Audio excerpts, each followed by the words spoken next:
Avi, thanks for joining us. Thank you, Colin, for moderating this. No problem. We've already we've had the experience of a masterclass earlier on today with Avi, where he went through some of his earlier films. And watching this again, what I noted is that you're not quite as prominent in this film as you are on your previous documentaries. With that in mind, would you be able to give a little bit of a personal context to Between Fences? Yes, the film started from a story in the newspaper in 2012, September 2012. 21 Eritreans were caught between the borders, the fences of Israel and Egypt. They crossed the Egyptian fence, and when they reached the Israeli, the soldiers were there and didn't let them in. And they were stuck there for 8 days. In the heat of September in Israel, in the desert. It's terrible. And human rights lawyers got the word about this, and they appealed to the Supreme Court to let them in under the fact that Israel has signed the Refugee Convention of 1951, which says that when someone knocks on your door and says that he's looking for shelter, the first thing you have to do is let this person in, and then he has to individually submit an individual application for asylum. In court, the state asked for a 24-hour grace to solve the problem. And within the 24 hours, 3 women and a teenager that were in the group were brought in, and 18 men were sent back to the desert, and we don't really know what happened to them. And, you know, this was shocking for me. This surfaced a memory from high school history class, where we studied about Jews fleeing from Germany and France during Second World War, reaching the borders of Switzerland and not being accepted, being sent back.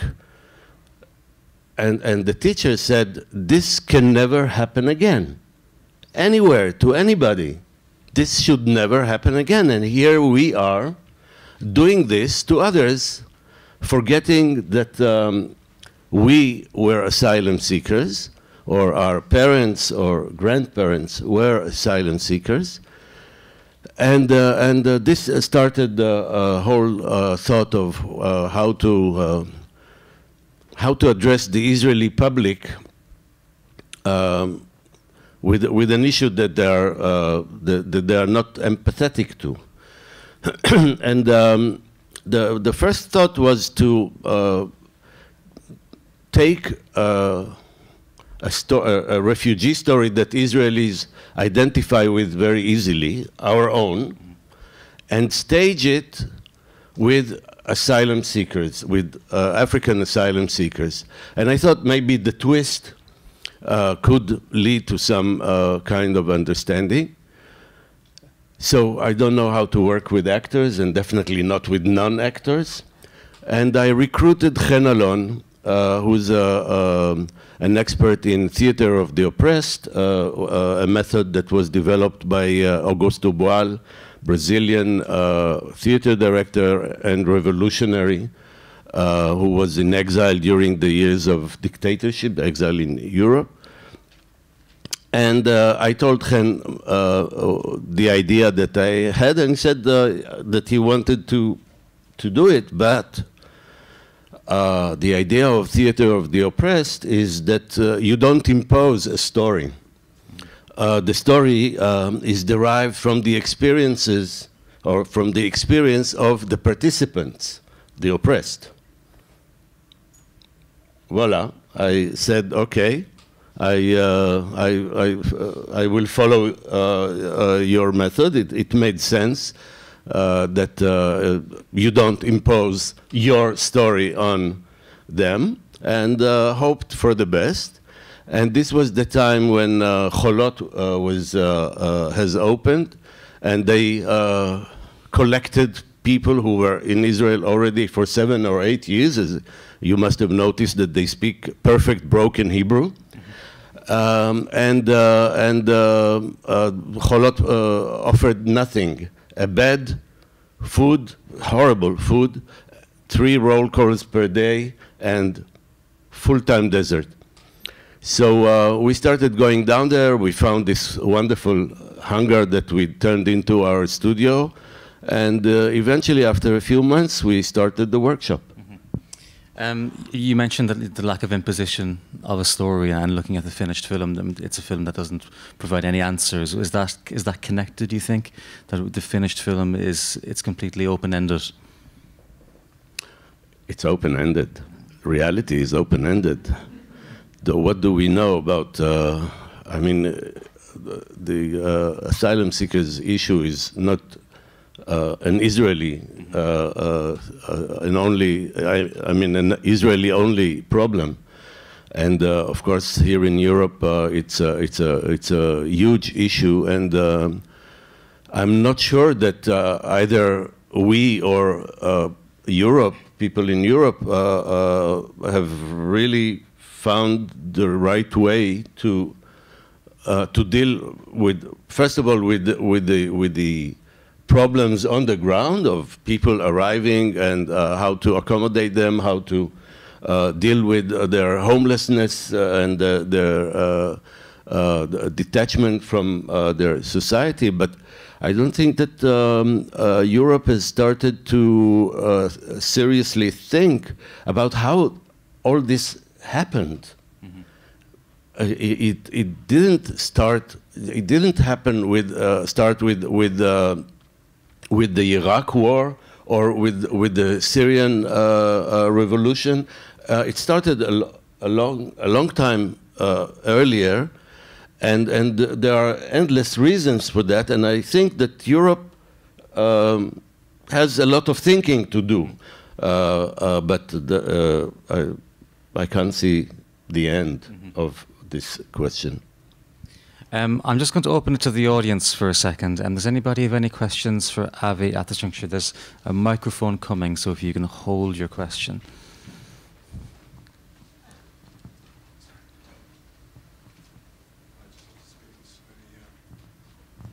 I just want you to, do you know about the Israeli scientist that gave up his nuclear secrets?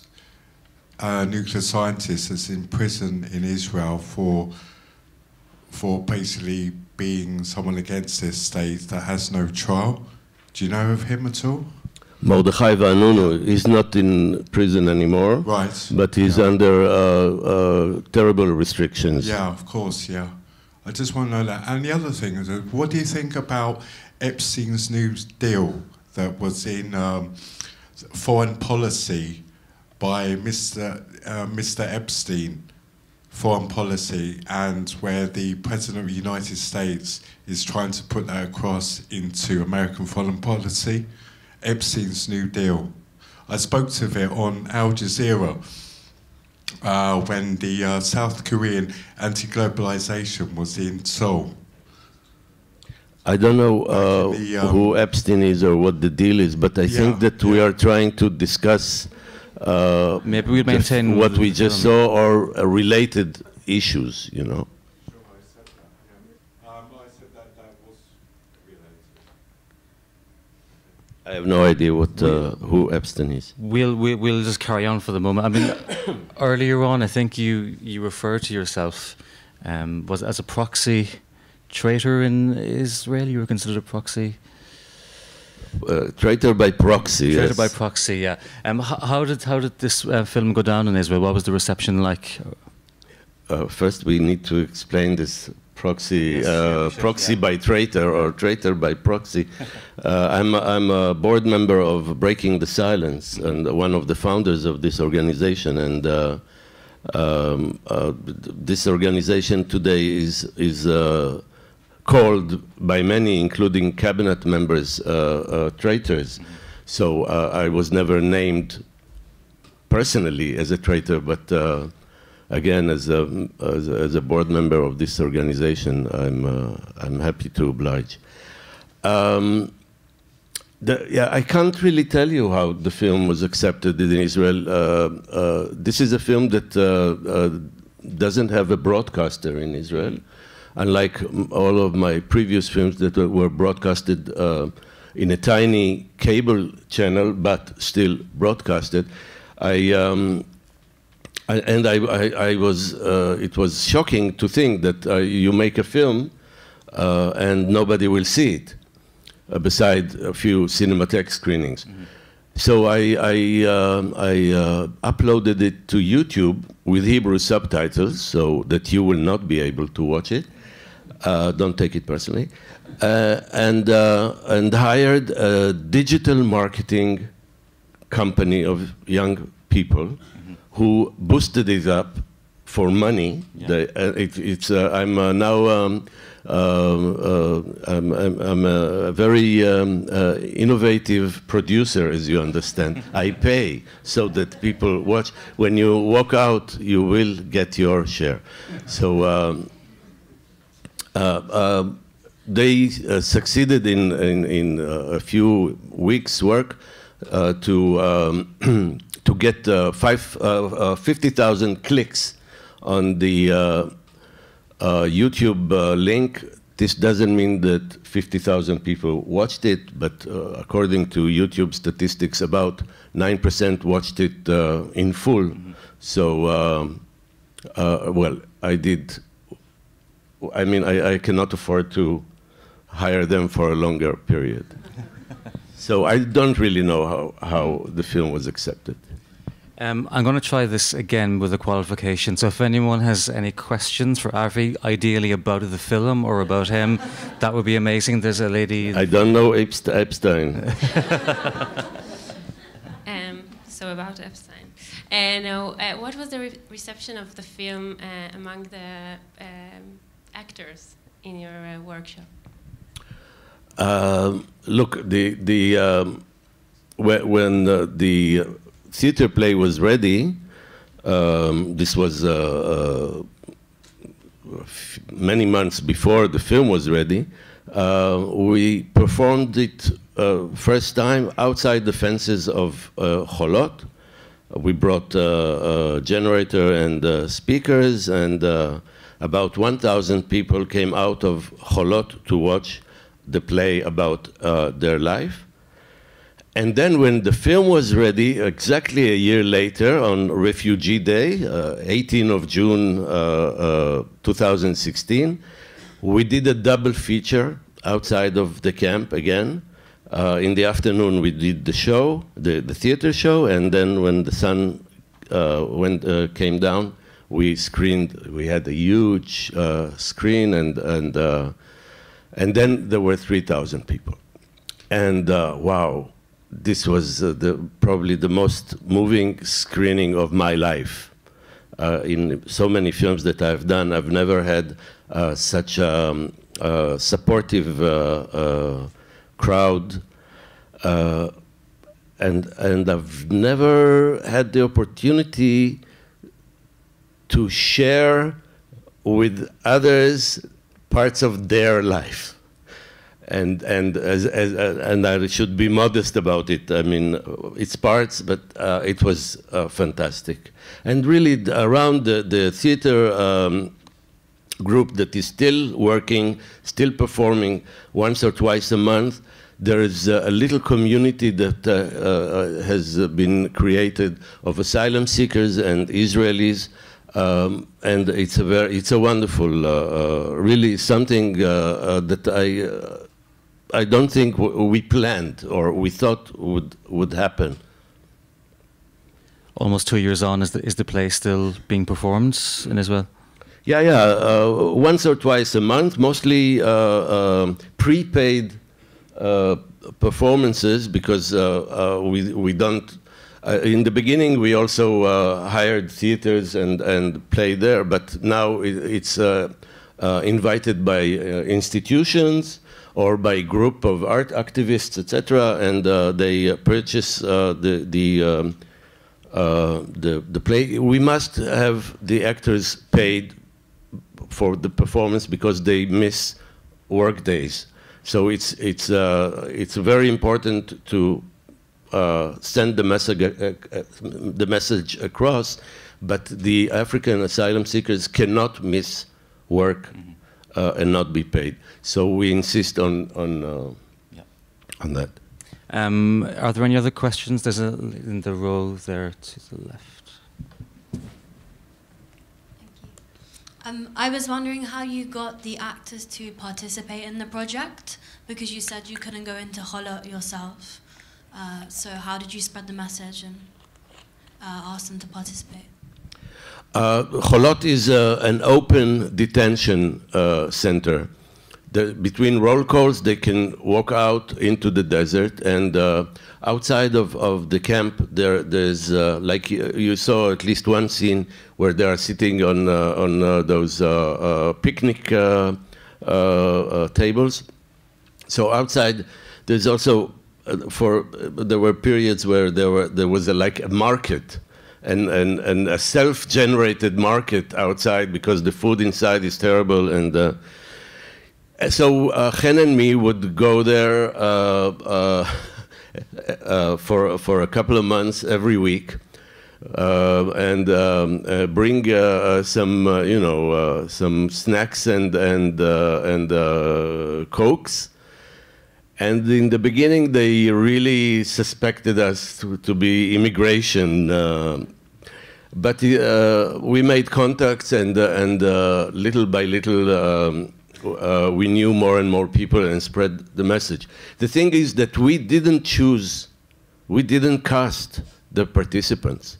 They casted us.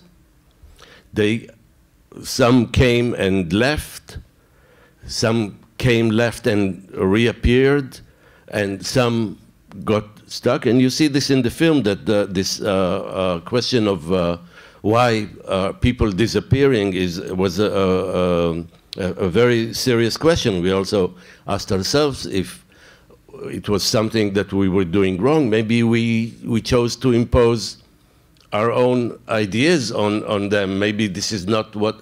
Just imagine people who are stuck in this detention center indefinitely, in the beginning at least, and what they need is a visa and acceptance, and what you propose to them is to do theater. Not a great solution. In retrospect, considering that we don't have the power to provide visas, I think we took the right decision, and I think that in the community around this is very happy with. And by the way, in the beginning of this year, Awet, one of the guys, the round-headed guy that sings in the end, and two of the girls who are the Israeli girls who are participating, did their own workshop in Holot, which is one of the ideas of Boal, of multiplication. Mm-hmm. You pass on some knowledge, and the participants take it and do their thing. And now we have two groups and sometimes they appear together. We do a double feature of two shows, legislative theater 1.0 and legislative theater 2.0. It's actually, this is how we how it appears on Facebook. I think, was there a question there, just next to you? Yeah. Actually, one of my questions was fairly similar to the last one, but I was also interested in the Israelis in the film. Firstly, how they'd been recruited, but also, did they represent a group of people in Israel who were uncomfortable about what was happening to refugees, and how significant was that group? Because you also talked about there then being links being developed between the asylum seekers and other Israelis. So I was just interested in how Israelis felt about the situation. Well, majority of Israelis, of course, support the state's position of not accepting asylum seekers and not providing status for them. But of course, there are also people who oppose, and there are people who are very active in the asylum seekers situation. The people that have the Israelis that have joined the group are mostly all of the women have had theater education, and Chen knew them because he was a teacher of many of them. The man is a geograph, he was involved in another political initiative, Combatants for Peace, and was recruited because Combatants for Peace also have a theater of the oppressed group. So the Combatants for Peace is Israelis and Palestinians ex-combatants who have started to work together for a peaceful solution, non-violent, of course. So he had no, the tall guy had no theater background, but he really wanted to join, and of course, we were very, very happy. There was just down here, I think.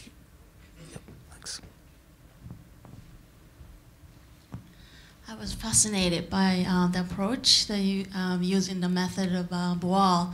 I have two questions. One is that must have been difficult for to role playing and very difficult situations, like a psychological effect. There are some parts that I could see in the film too, but do you remember any of the moments that very difficult for them to work with? And the other one is that I can only imagine, but making this film, you probably had a lot of obstacles. What is the biggest obstacle in making this film? Look, the most touching moment or the most difficult moment is not in the film. This is when one day Awad arrived and said that he was leaving, and he was that his plan was to leave Israel and go to Ethiopia, where his son, a kid, that lost his mother. She died of sickness, not of. But the son was stuck with the parents of the dead wife, and Awad thought that he needed to leave and join him. And it's not in the film because on that day, Philippe, the cameraman, was away. I was shooting and I was crying so much that it was impossible. There was no picture, and it was everybody was. And you know, this is a moment where imagine Awad as who was a deserter of the Eritrean army and managed to arrive in Israel, and where he started a new life. And the woman that he married, he met her in Israel, and she, for crazy, I will not get to it, visa reasons, had to go back to Ethiopia. She's Ethiopian, and took the child with her where she died. But imagine that he already started some kind of a life, and suddenly even this fragile thing has collapsed, and he found himself engaging with the idea of returning to the horror. I'm sorry for not being professional enough so that you will be able to see it, but I don't remember the second part of your question. The one part was the psychological effects that it had on the people you worked with. Look, I'm not a psychologist. But the Boal method is definitely about also not only about doing political theater. It's about doing therapeutic theater, and we could see how things are being loosened up in the process. Look, this workshop took place for 15 months, weekly meetings for 15 months, and the film is more or less chronological, and you see that only I don't know, 1/3 or halfway through the film, people start to tell their own personal story. They all the time talk about the situation. In the first scene, dictatorship, we never said it was a theater exercise. Stepping on the chairs is a classical theater exercise of attraction, and they started to talk about dictatorship. So they talk about the situation all the time, but it took a long time until they felt safe and at home in order to open up, and some didn't. So I can't really tell you, there's no, we didn't fill in a psychological survey, but I think that we received so much warmth during this process that I'm happy with. Were there some questions at the back? There's a gentleman there.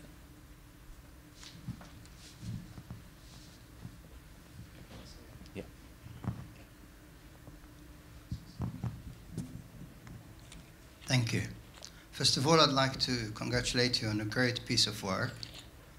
And I have a couple of questions for you. The first one is, since you've been working very closely with the real refugees, do you think that in the last few years the problem or the number of refugees has grown immensely? The reason for that, whether you've asked them or not, is because they've been waiting desperately for Western governments to help them, and this has been happening for the last 10, 15 years. And because nothing has happened, they decided to actually, instead of you coming to us, we will come to you, and we use any type of method to get to you. We never reached such argumentation.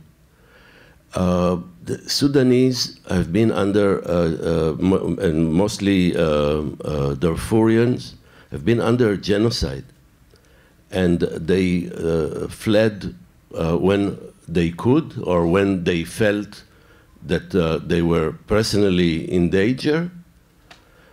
And Eritreans, almost all the people that we met were soldiers who defected from the army, deserted the army, because in Eritrea, officially the service is 1.5 years, but the fact is it's a lifetime. You serve, and you serve the country like you saw, not only in security, but also they are using you as a kind of a slave for private and national projects. I don't think that it ever got to them this thing of global politics. You don't come to us, we will come to you. The incentive for fleeing was always, as much as we heard, the personal threat and the need to be saved. We do have time for just one more question, so I might pass it on to the person I think was in the same role as you for the last question. Thank you. Thank you for what was really a fascinating and evocative film. I had a comment and a question. My comment was kind of just feeding off the back of what you said at the beginning about learning about Jewish refugees being turned away from other countries at the end of during the World War, and thinking about how interesting that a country that was founded on the principles of accepting Jewish refugees from anywhere around the world, and is such a young country that they're so willing to sort of close the door and turn their backs on refugees from other countries. I think it's just interesting to reflect on it, and potentially that if they're so resistant to it, what are the chances that other countries that are far more established will be willing to accept refugees? And my question was just a comment on what exactly is the status of the people who were in that film, who were released at the end. I mean, are they still in a kind of limbo? Could they be called back to Holot at any time? I was just curious about what their current immigration status is.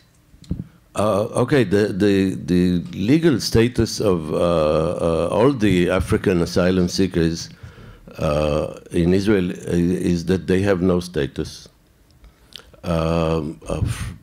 Although thousands and thousands of them have submitted their individual application for asylum, Israel refuses to review those applications, and in the last 2 years, one person received the status of a refugee. Refugee is not an adjective; it's a status. It's a legal term. Until the state where you arrived, accepts your asylum application, you are an asylum seeker. Once accepted, you become a refugee, and then this means a lot of different rights that you gain. Now, the people who have been in Holot, the only benefit of having been in Holot is that you're not supposed to be sent again to Holot. So in that sense, they are safe. They are back in life. Those who have been in Holot, their visa is restricted and they are not allowed to live and work in Tel Aviv or in Eilat, which Eilat is a southern resort town where there are lots of hotels and there's a lot of work there. But having been in Holot, you cannot work in Tel Aviv, which is the biggest town, and in Eilat. So they live in the peripheria of Tel Aviv, and some violate their visa, of course. I think I answered. I think you've answered it. Yeah, I think so. I think it's probably. And they have to renew their visa every 2 months. Although, what's there to renew? They can't leave the country because they don't have travel documents. And anyway, if they left the country, the state would be very happy. So why is this visa not for a year? It's another way of torture. On that note, thank you for your questions, and a very big round of applause to Avi for the Q&A. Thank you very much.